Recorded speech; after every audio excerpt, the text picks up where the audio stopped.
Hey guys, welcome back to some more AFK Arena. Today we're over on the test server on the free-to-play account, and we are looking at our brand new patch notes. That is right, guys. Patch notes 1.79 are now up. Added a new wilder, Astar, the Brilliant Flame. So I have a little video on later today that kind of shows the Dolly's Corner and also shows pictures of him. It was leaked from, I believe it's vk.afk arena, the inside, so they did data mine out pictures of him, which is pretty cool. He looks almost like a little sprite, so he'll be available pretty soon, and then the bountiful trials will come. Added a new skin for Satrana the Flame Weaver, which Wintry Blaze, which we talked about this last time, that it could be something with snowballs. Instead of having her little flame seeds, it could be snowballs, which I think would be pretty cool to see. The skin will be purchasable from the wardrobe event. That is right, guys. We are going to have the skin that is purchasable, so you can only buy it. Added a new skin for Soros, so that's very cool. Soros, unfortunately, is a hero that a lot of players don't use anymore, but it'll be very cool to see, which you can purchase for a discount at the wardrobe during the event. The skin will be removed from the wardrobe after the event. So I believe that it is going to be gone once the event ends. So make sure if you want to pick that skin up. A new event has been added, which is called the Phoenix Descent. This is part of the Taylene Frampton story that I believe they've been kind of carrying on. During the event, players can earn rewards by participating in a global game activity. I really feel like a lot of these activities, a lot of the events that they're doing, need to be bigger in the terms of either making it collaboration with other people, collaboration with guilds. I think it would be very cool to see, instead of it just you doing it yourself. And it does come out 12/25, which is Christmas here, or the holiday season for a lot of other ones. Added the event Midwinter Feast, which will be available on 12/20, so 5 days early. During the event, players need to work together with their guildmates to collect ingredients and create delicious culinary delights. We've said this from Dolly's Corner, that they use a ton of information and they create a ton of stuff. It'd be cool, just like we see right there, if you could go through here and actually create the recipes that we have within Dolly's Corner, that you can pick up the ingredients. They have all the tools there and all the tools already built. They just need to put it together in a very cool manner with something like this Midwinter Feast. I hope that is the case. Added the adventure, the Icy Garden, to the Voyage of Wonders.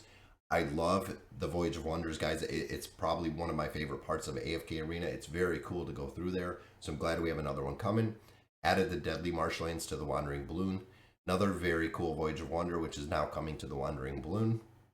And a new Misty Valley. So Misty Valley continues on repeat, which I love, because not only are you getting elite stones, it's giving you engraving mats. It is also giving you red chests. So you do get a lot of stuff in there, and you get the free hero, which is always awesome to see.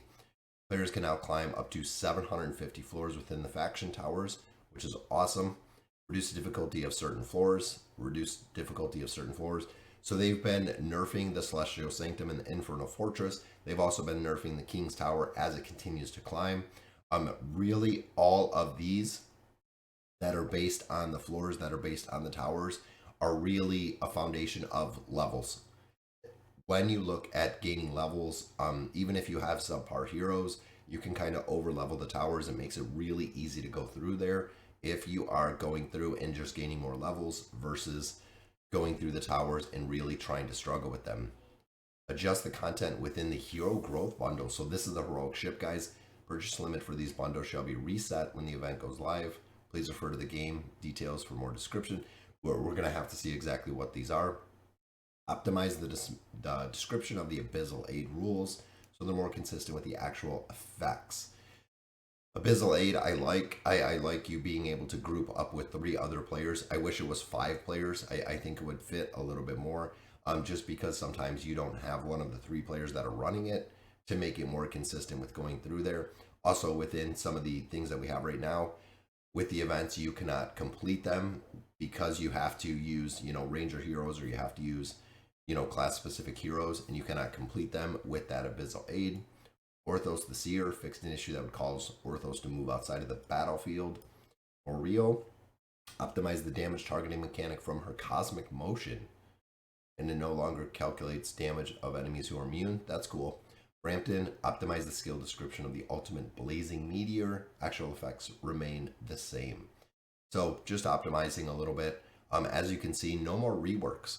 So a lot of heroes that we're looking for reworks, you know, when you look at Almas, when you look at Kaz, when you look at a bunch of different heroes and different factions, I think, in my personal opinion, I think they're kind of done with the reworks at this point. We haven't seen them in a considerable amount of patches for the rework, so it might be completely done at this point with the reworks to just stop doing them. The heroes that they wanted to rework, you know, the Isabellas, the Pharrells, the ones they were going to work on, the ones they were going to change, I believe they're already done. They're just pumping out new heroes versus adjusting any of the skills and abilities of the heroes that we already have or the heroes that we already have built. Glad to see a brand new Voyage of Wonder and another Wandering Balloon. Again, those are just free loot. I'm hoping the Icy Garden will bring us some more Stargazer cards. Definitely need those to continue to build Frampton. And also we have 2 events coming. We have events that are going on right now, and we do have 2 more coming. So we know one on the 20th, one on the 25th. So we have about another, 7 days? About another 7 days till these come out. About another 10 days for the other one, which again releases here on Christmas. 2 new skins, which is going to be Soros and Satrana. I definitely like the skin on Soros. Satrana I really don't use, especially with the release of Kren. I know most players do not use them. And then, of course, we have a brand new Wilder hero, which we're getting ready for, Astar, the Brilliant Flame. Again, we seen a little picture of him. I'm going to release it on a video a little bit later today, but he is very cool looking. Let's go ahead and we'll collect up our loot. Another thing that I did want to just touch on, a lot of people had questions about, guys, was the Temporal Rift. So the Temporal Rift, gather and conduct repairs, improving resources. So we went through here, we actually waited 1 day, 10 hours, so we'll collect our loot out of here. That gave me enough to get to level 2, which means we have a couple more badges unlocked. We are going to get more essence and then 7 talents in total. And there we go, guys, newly unlocked. So there are the new talents that are coming out of here, and then also the new relics that are unlocked. So these are the talents. We can see we added more in here, which is what I wanted to talk about. Again, a lot of players had these. Fearsome Alliance. Allied light bears and maulers, ultimate ability damage is increased by 6%. So you're really going to have to go through here and build out teams that are very specific. One, focusing on support heroes is super important in here because the support heroes are going to keep your heroes alive because they are cumulative battles.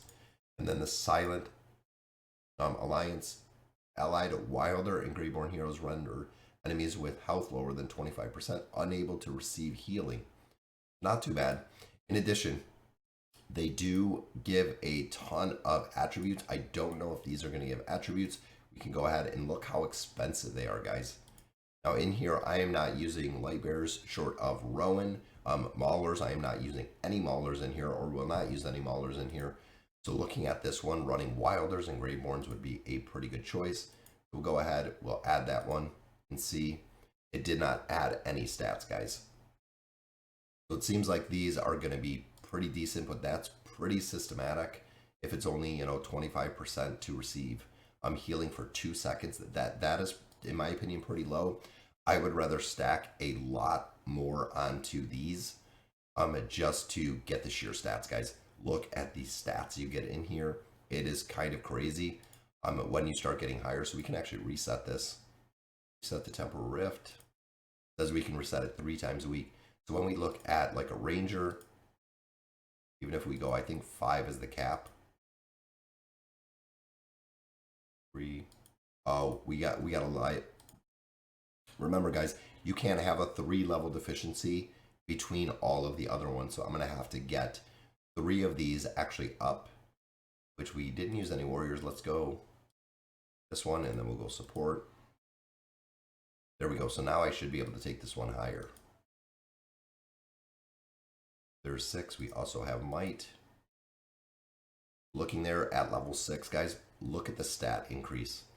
This is the only way that you're going to be able to make it through here, guys, is you're going to have a massive, massive stat increase. Because remember, all of the levels are the same, but the stat increases are going to have to be there. And then looking at the leaderboards for 115, this is where players, as you can see, they all have animated avatar frames. Really the top of the top. We went through 35 floors. But when you're looking at floor 115, that is a ton of progression. Because remember, guys, if you fail, you have to restart. So you will actually restart back at the beginning. So make sure you're coming out here and actually leveling this up as you're making progression. Because if not, you're going to get stuck within the Temporal Rift and you're probably going to get wiped out somewhere. All right, so that'll do it for our patch notes and the update on the Temporal Rift. Let me know in the comments what you guys think. And as always, thank you guys for watching.